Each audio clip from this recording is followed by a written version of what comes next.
UFC on ESPN 68 unfolded in dramatic and unpredictable fashion Saturday night at the UFC Apex in Las Vegas. Originally headlined by a highly anticipated women's flyweight clash between top contender Erin Blanchfield and the surging Maycee Barber, the event was abruptly thrown into disarray when the main event was cancelled moments before walkouts. Barber, who had already missed weight by half a pound, was deemed medically unfit to compete, a blow to fans and fighters alike expecting a defining bout in the 125-pound division. In light of that cancellation, the co-main event was elevated to headliner status, showcasing a high-stakes lightweight showdown between Mateusz Gamrot and Ludovit Klein. From the moment the bell rang, Gamrot displayed why he's considered one of the most relentless grinders in the division. He controlled the center, landed effective calf kicks, and quickly implemented his signature grappling-heavy game plan. Klein, known for his striking prowess, attempted to create distance and fire off counters, but Gamrot's pressure and wrestling dictated the pace. In round 1, Gamrot used a combination of strikes and a well-timed single leg to get Klein down. Although Klein was able to briefly scramble, Gamrot's chain wrestling and control along the fence wore him down. He landed knees and punches while transitioning between dominant positions, offering little room for Klein to breathe or mount offense. Round 2 continued with more of the same. Gamrot's takedown came early, putting Klein on his back in the center of the octagon.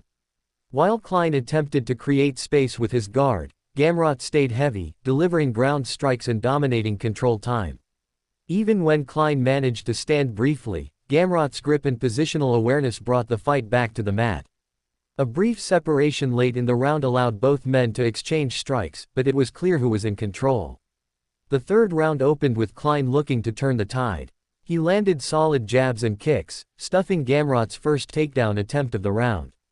For a moment, the Slovakian striker found rhythm with a sharp left hand and a head kick. But Gamrot, ever the technician, absorbed the shots and resumed his pursuit of the takedown. He succeeded again, dragging the fight to the mat and riding out the clock with ground control and strikes, sealing a clear-cut unanimous decision with identical scores across the board. Elsewhere on the main card, Ramiz Brahimaj delivered an impressive performance, submitting Billy Ray Goff in the first round with a guillotine choke. The finishing sequence came just past the 3-minute mark as Goff attempted to defend a takedown but left his neck exposed. Brahimaj, known for his dangerous submission skills, capitalized with clinical precision, notching an early victory and reminding fans why he's a constant threat on the ground. Light heavyweight Dustin Jacoby showcased his power in a blistering win over Bruno Lopez. From the opening bell, Jacoby established range with his jab before uncorking a devastating combination that dropped Lopez just under 2 minutes into the fight. A flurry of follow-up punches forced the referee to step in, marking yet another highlight reel finish for Jacoby and revitalizing his position among the 205-pound contenders. In the women's bantamweight division, Ketlen Vieira edged out Maycee in a closely contested 3-round battle. Vieira's consistent output and effective grappling exchanges proved enough to sway the judges in her favor. Chiasson had moments of success on the feet, particularly in round 2, but Vieira's clinch work and cage control helped her secure the decision with scores of 29-28 twice and a 30-27 on the final card. Zachary Reese emerged victorious in a hard-fought scrap with Duško Todorović. The middleweight bout was a back-and-forth affair, with Reese demonstrating improved cardio and composure. Todorović landed the heavier shots in spurts, but Reese's work rate and late-round dominance earned him a unanimous decision win, all 3 judges scoring it 29-28 in his favor. On the preliminary card, Alan Nascimento continued his rise in the flyweight division with a measured and strategic victory over Jafel Filho. Using slick grappling transitions and steady pressure, Nascimento outpointed Filho in each round. Although Filho showed heart and flashes of explosive striking, Nascimento's consistent takedowns and positional control gave him the edge. Jordan Leavitt wasted no time in making a statement against Kurt Holobaugh. The first round submission came via anaconda choke, beautifully executed just 1:39 into the fight. Leavitt's creativity and confidence on the mat were evident as he snatched the neck in a scramble and tightened the choke until Holobaugh lost consciousness, prompting the referee's intervention. Balaji Oki impressed once again, defeating Michael Aswell Jr. via unanimous decision. Oki's boxing was crisp throughout the three-round contest, and although Aswell attempted to rally late, Oki's early work and consistent output were enough to secure the nod on all three scorecards. In another women's bout, Alice Ardelin picked up a valuable win over Rayanne dos Santos. Utilizing a well-rounded approach, Ardelin outstruck and outmaneuvered her opponent to earn the decision.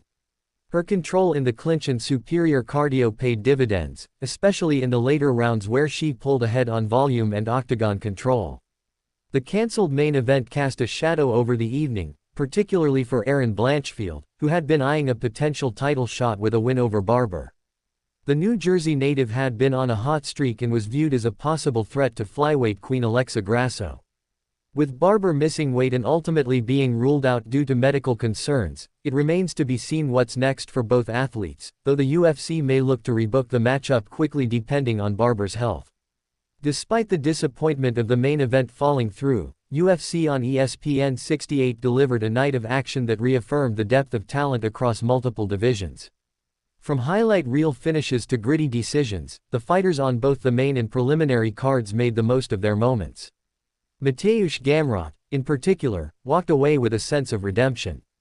Coming off a closely contested loss in his previous outing, his return to dominance over Klein restored some of the momentum he had built over earlier wins. The Polish standout continues to be a major player in the stacked lightweight division, and this performance may position him for another top 10 opponent soon. As for Ludovit Klein, the loss ends a solid run, but he proved his resilience and durability against an elite grappler. He'll no doubt regroup and aim to refine the areas that Gamrot exploited.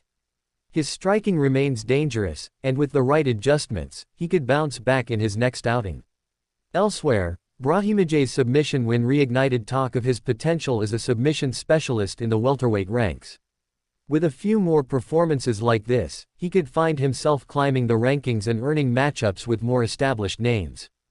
Jacoby's knockout will no doubt find its way into highlight reels, reminding everyone of the dangers he poses when he's able to fight his fight. He looked sharp, confident, and aggressive, exactly the type of performance that keeps him relevant in the light heavyweight conversation. Ketlin Vieira's steady performance might not have turned heads with fireworks, but it solidified her presence as a staple in the women's bantamweight division. Her ability to control range and win gritty fights will always serve her well in a division that rewards experience and consistency. Zachary Reese's steady climb continues, and while his win wasn't flashy, it was professional. Those kinds of victories build careers, especially for fighters who are rounding out their skill sets. A few more wins like that, and he'll start seeing more high-profile matchups. Nascimento and Leavitt added depth to the flyweight and lightweight divisions respectively, both showing that they are threats in different ways, Nascimento with his control and Leavitt with his opportunistic grappling. And though the event lost its main attraction, UFC on ESPN 68 still delivered compelling storylines, big moments, and emerging talent, reminding fans that in MMA, even when things don't go to plan, something spectacular is always just